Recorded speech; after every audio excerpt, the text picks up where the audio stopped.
So like I said, we're going to be doing qualitative testing in this course, which is definitely a do-it-yourself type of testing. There's no strict rules.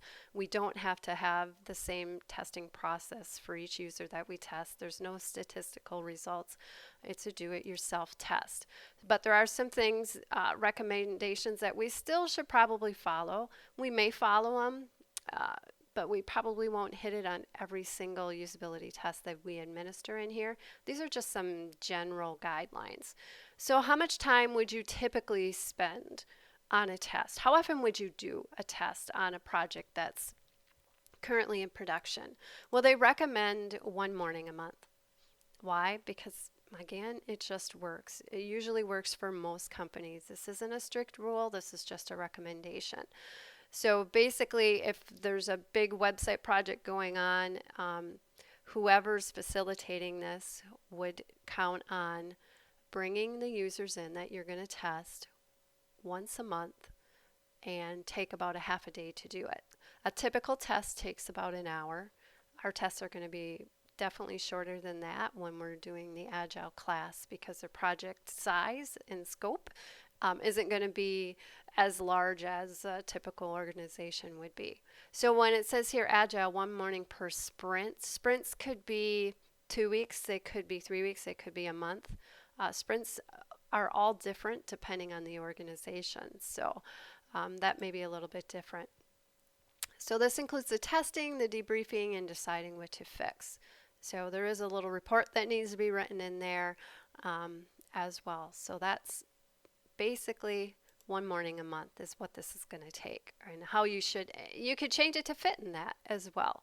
Usually organizations are willing to accept that time frame, which helps because remember, they don't think this is an important part of the process. They're too worried about the development. And you definitely are going to test continually throughout the development. I said you're not going to wait till the end. How many participants? 3 is a pretty good recommendation. 1, you're going to get some insight. 2, yeah, they may have completely different views and different results of the testing. But 3, you usually will find more similarities as far as what usability issues they had. So 3 is fine. It's not a large number, but remember, we're not doing any statistical information off of this. This is just a do-it-yourself type of test, and 3 will work. So where do you test? You definitely want to do it on site. You as a facilitator or employee, the other facilitators are employees. You're just bringing in the user to your organization. So who watches? Anyone available? Sometimes it can be people from the development team. Sometimes it can be just other people working on the project that aren't on the development. Sometimes it could just be your manager who doesn't do either of those things, just kind of manages. Anyone who's available. So the reporting, it usually ends up being just a 1 or 2 page summary of what they observed. And we'll definitely be writing those reports, and they will be a formal type of report. I'm going to have you guys type them up so that they're easy to read. And you definitely have to identify the problems. So it's not, the facilitators are going to identify the problems, but definitely you're going to report that back to the development team. So what's the primary purpose of this? Is just to get a short list of the serious problems, a short list of the things that they can change immediately before they get too far into their next development phase. Remember, we're not complete yet. Are you going to videotape the user taking the test? Typically, all you do is you capture their screen, and you don't, can you? Sure you can, but typically in just a do-it-yourself test, you don't need to videotape the user that's going on. So what's the cost of this? And it's usually only a few $100s per round. So a few $100s on that one morning that you're going to be doing the test. If you did a big quantitative type of test, it could run you thousands and thousands of dollars, because remember, they're more rigorous rules, they're more strict. We have to do all of that statistical results in that type of a test.